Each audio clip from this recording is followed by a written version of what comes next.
ओम श्री शांब शिवाय नमः। ओम गणेशाय नमः। बोलो श्री शिव महापुराण की जय। श्री शिवाय नमस्तुभ्यं। त्वमेव माता च पिता त्वमेव त्वमेव बंधु सखा त्वमेव त्वमेव विद्या द्रविणं त्वमेव त्वमेव सर्वं मम देव देव त्वमेव सर्वं मम देव देव। श्री शिवाय नमस्तुभ्यं। बोलो श्री शिव महापुराण की जय। बोलो भोले बाबा की जय। शंभू सब तेरे भरोसे। अथ चतुर्थ अध्याय।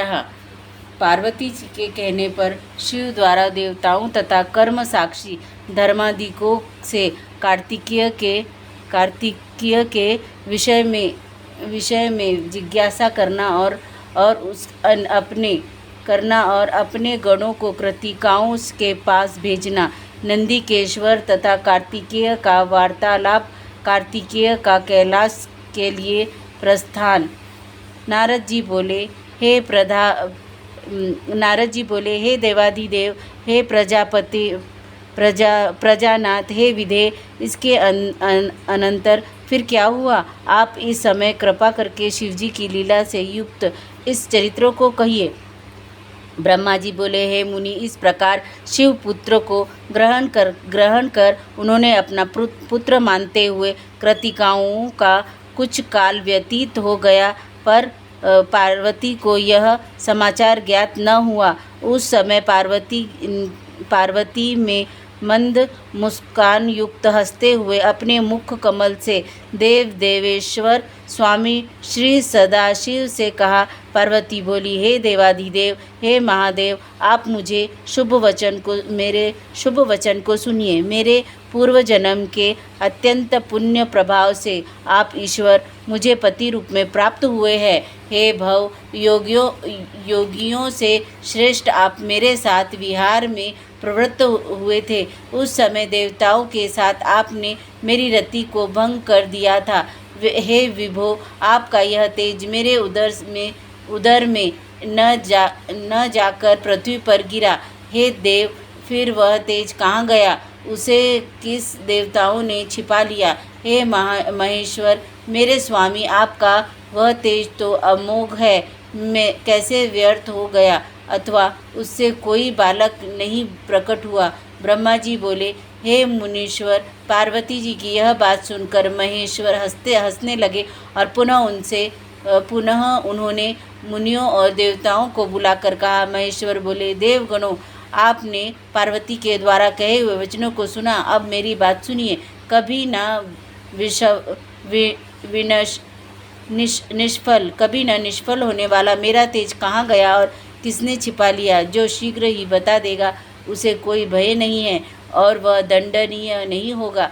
शक्ति होने पर जो राज अच्छी प्रकार से शासन नहीं करता वह प्रजा का बाधक है और रक्षक न होकर भक्षक ही कहलाता है। ब्रह्मा जी बोले, शिवजी की बात सुनकर देवगण भयभीत हो गए और परस्पर विचार कर शिवजी के आगे क्रमशः कहने लगे।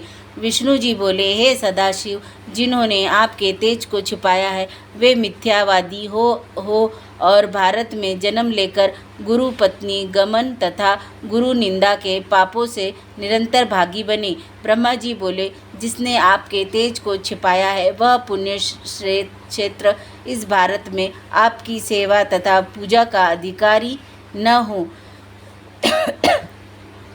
लोकपालों ने कहा, जिस पापी ने पतित होने के भ्रम से आपके तेज को छिपाया है वह चोरी के पाप का भाजन बने और अपने कर्म से सदैव दुख को प्राप्त करता रहे। देवता बोले, जो मूर्ख प्रतिज्ञा करके अपनी प्रतिज्ञा का परिपालन नहीं करता वह उस प्रतिज्ञा भंग के पाप का भाजन करता है। वही पाप उसे लगे जिसने आपके तेज को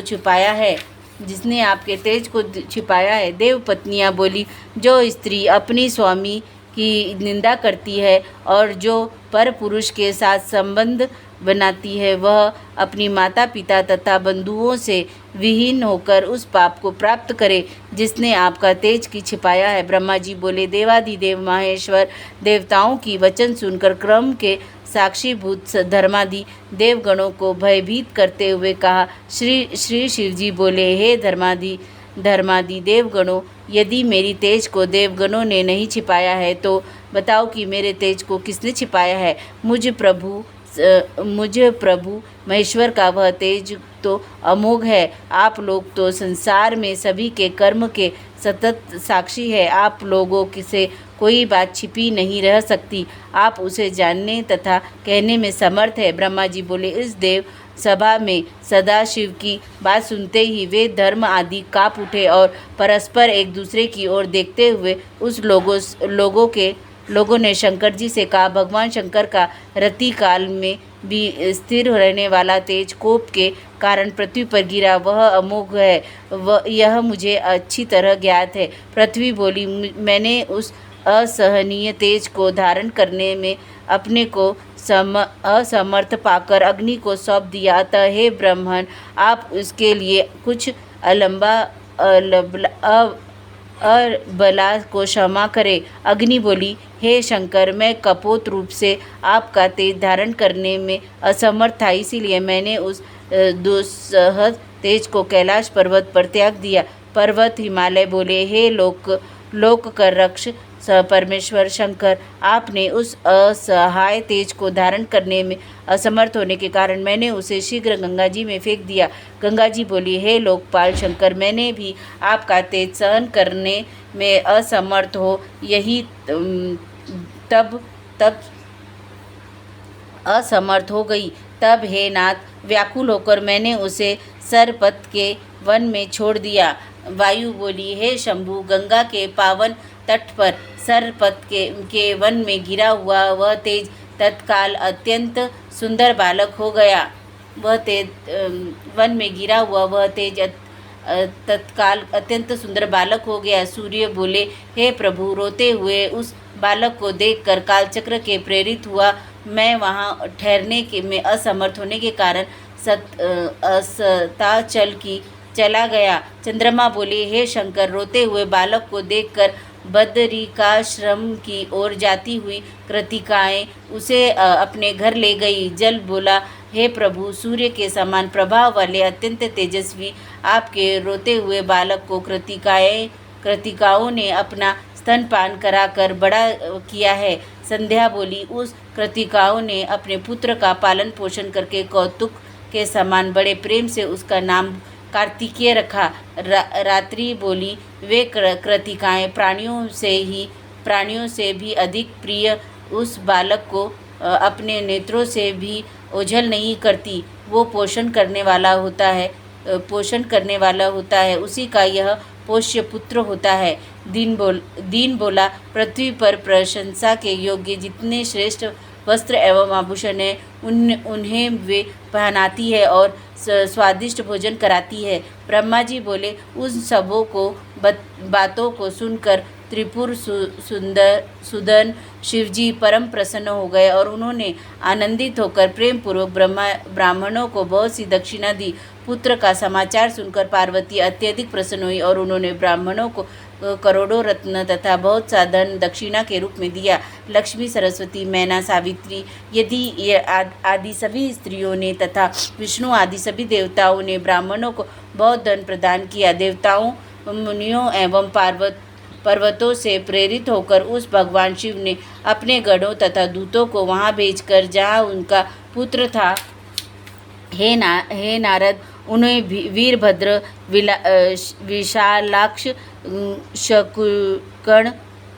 शंकुष्कण, कराक्रम, नंदीश्वर, महाकाल, व्रजदंत्र, महोनंद, गोकर्णस्य, अग्नि के समान प्रज्वलित मुख वाले दधिमुख, लक्ष्य संख्य, क्षेत्रपाल तथा 3 लाख भूतों, शिवजी के समान पराक्रम वाले रुद्रों और भैरवों तथा अन्य असंख्य विकृत आकर वाले गणों को वहाँ भेजा। नाना प्रकार के अस्त्र शस्त्रों से सुसज्जित उद्धत उन सभी शिवगणों ने कृतिकाओं के भवन को घेर लिया। उन गणों को देखकर कृतिकाएं भय से मारे व्याकुल हो उठी। तब उन्होंने बृहाते उसे जाज्वल्यमान कार्तिकेय से कहा। कृतिकाएं बोली, हे वत्स, असंख्य सेनाओं ने हमारे घर को घेर लिया है, क्या करना चाहिए, कहाँ जाना चाहिए? महाभय उपस्थित हो गया है। कार्तिकेय बोला, हे कल्याणकारिणी माताओं, आप लोग भयभीत न हो, मेरे रहते भय करने का कोई कारण नहीं है। हे माताओं, मैं यद्यपि आपका बालक हूँ पर अजेय हूँ। इस जगत में मुझे जीतने वाला कौन है? ब्रह्मा जी बोले। उस समय सेनापति नंदिकेश्वर कार्तिकेय जी के सामने जाकर बैठ गए और बोले। नंदिकेश्वर बोले, हे भाई, हे माताओं, जिस कारण से हम यहाँ आए हैं वह मंगलमय वृत्तांत मुझसे सुने। जगत के संहार करने वाले महेश्वर से प्रेरित होकर मैं आपके पास आया हूँ। हे तात, कैलाश पर्वत में महान मंगलदायी उत्सव में सभा में ब्रह्मा, विष्णु, शिव तथा सभी देवता विद्यमान थे। उस समय सभा में भगवती पार्वती ने लोक कल्याणकारी भगवान शंकर को संबोधित करते हुए उनसे तुम्हारा पता लगाने के लिए कहा। शंकर ने उन सभी देवताओं से क्रमशः तुम्हारी प्राप्ति का उपाय पूछा। उनमें से प्रत्येक के यथोचित उत्तर दिया। उनके बाद धर्म एवं अधर्म के तथा कर्म के साक्षीभूत सभी धर्मादि देवताओं ने भगवान शंकर को कृतिकाओं के घर में तुम्हारा विराजमान होना बताया। पूर्व काल में शिव एवं पार्वती का एकांत स्थान में विहार होता रहा। फिर देवताओं के द्वारा अवलोकन करने पर उस शिवजी का तेज पृथ्वी पर गिर गया। भूमि उसे अग्नि ने गिरिजा, हिमालय ने उसे गंगा फेंक दिया। उसके बाद गंगा ने अपनी तरंगों से उसे शीघ्रतापूर्वक सरपत में वन में फेंक दिया। उस तेज के देवताओं का कार्य करने के लिए समर्थ तुम उत्पन्न हुए हो। कृतिकाओं ने तुम्हें यहाँ प्राप्त किया, अतः इस समय तुम पृथ्वी पर चलो। भगवान शंकर देवगणों के सहित तुम्हारा अभिषेक करेंगे। तुम संपूर्ण शस्त्रास्त्र प्राप्त करोगे और तारक नामक असुर का वध करोगे। तुम विश्व के संहर्ता शिव के पुत्र हो। ये कृतिकाएं आपको पुत्र के रूप में प्राप्त करने में उसी प्रकार असमर्थ है जैसे सूखा हुआ वृक्ष अपने कोटर में अग्नि को छिपाने में असमर्थ नहीं होता। तुम्हें सारे संसार में प्रकाशित हो इस कृतिकाओं के घर में रहने से तुम्हारा शोभा उसी प्रकार नहीं है जैसे द्विजराज चंद्रमा कूप के अंदर रहकर प्रकाशित नहीं होते। जैसे मनुष्य के तेज से सूर्य के तेज को छिपाया नहीं जा सकता, उसी प्रकार जैसे तुम प्रकाश कर रहे हो उसे हम लोग का तेज छिपा नहीं सकता। हे शंभुपुत्र, तुम अन्य कोई उत्पन्न नहीं हुए हो। सारे संसार को व्याप्त कर स्थित रहने वाले विष्णु ही हो। जैसे आकाश व्यापक है, किसी का व्याप्त नहीं है, इसी प्रकार तुम भी किसी के व्याप्य नहीं हो, अपितु व्याप्य हो। जैसे कर्मयोगियों का आत्मा उन कर्मों से निर्लिप्त रहता है, उसी प्रकार तुम भी परिपोषण के भागी होने पर भी योगींद्र होने के कारण निर्लिप्त हो। तुम इस विश्व सृष्टि के कर्ता तथा ईश्वर हो, परंतु इसमें तुम्हारी स्थिति उसी प्रकार नहीं होती जिस प्रकार योगी की आत्माओं में गुण और तेज की राशि स्थिर नहीं होती। हे भाई, कमलों का आदर न करने वाले सहवासी मेंढकों की भांति वे मनुष्य हत बुद्धि है जो आपको तत्वतः नहीं जानते। कार्तिकेय बोले, हे भाई, जो त्रैकालिक ज्ञान है वह सब कुछ आप जानते हैं। आप मृत्युंजय भगवान सदाशिव के सेवक है, इसीलिए आपकी प्रशंसा जितनी भी की जाए थोड़ी है। हे भ्राता, कर्मवश जिस लोगों का जिन जिन योगिनियों से जन्म होता है, उन उन योगिनियों में भोगों में उनको सुख प्राप्त होता है। ये सभी कृतिकाएँ ज्ञानवती है, योगिनी हैं और कृति की कलाएँ हैं। उन्होंने अपना दूध पिलाकर मुझे बड़ा बनाया है, इसीलिए मेरे ऊपर निरंतर इनका महान उपकार है। मैं इनका पोषण पुत्र हूँ। ये स्त्रियाँ मुझसे संबंध है। मैं जिस प्रकृति के स्वामी के तेज से उत्पन्न हुआ हूँ, ये उसी प्रकृति की कलाएँ हैं। हे नंदिकेश्वर, शैलेंद्र कन्या पार्वती से मेरा जन्म नहीं हुआ है। वे सभी प्रकार मेरे धर्म माता है। जिस प्रकार कृतिकाएँ सर्व संपत्ति से मेरी माता है, आप महान हैं, शिवजी के पुत्र के समान हैं और मुझे लोगों के लिए उन्होंने आपको भेजा है, इसीलिए मैं भी आपके साथ चलूँगा और देवताओं का दर्शन करूँगा। इस प्रकार कहकर कृतिकाओं से आज्ञा लेकर वे कृतिकाएँ शंकर के उस गणों के साथ शीघ्र चल पड़े। इति श्री शिव महापुराणे द्वितीयां रुद्रसहितायां चतुर्थे कुमारखंडे कार्तिकेयानंदन्वेषण नंदी संवाद वर्णनम नामक चतुर्थ अध्याय। इस प्रकार श्री शिव महापुराण के अंतर्गत द्वितीय रुद्र संहिता के चतुर्थ कुमारखंड में कार्तिकेय का अन्वेषण तथा नंदी संवाद वर्णनम नामक चौथा अध्याय पूर्ण हुआ। बोलो श्री शिवाय नमस्तुभ्यं। बोलो श्री शिव महापुराण की जय। बोलो गणपति बापा की जय। रिद्धि सिद्धि माता की जय। अशोक सुंदरी माता की जय। कार्तिकेय महाराज की जय। आदि शक्ति नौ दुर्गा पार्वती काली माता की जय। जया विषयरा सांभरीवारी दौतरी देव माता की जय। श्री नंदी महाराज की जय। बोलो मेरे भोले बाबा की जय। श्री शिवाय नमस्तुभ्यं। श्री शिवाय नमस्तुभ्यं। श्री शिवाय नमस्तुभ्यं। श्री शिवाय नमस्तुभ्यं। श्री शिवाय नमस्तुभ्यं। भोला सब दुख काटो म्हारा ओ भोला, सब दुख काटो म्हारा। शिव शंकर जपू तेरी माला, भोले बाबा जपू तेरी माला। भोला सब दुख काटो म्हारा, ओ भोला सब दुख काटो म्हारा।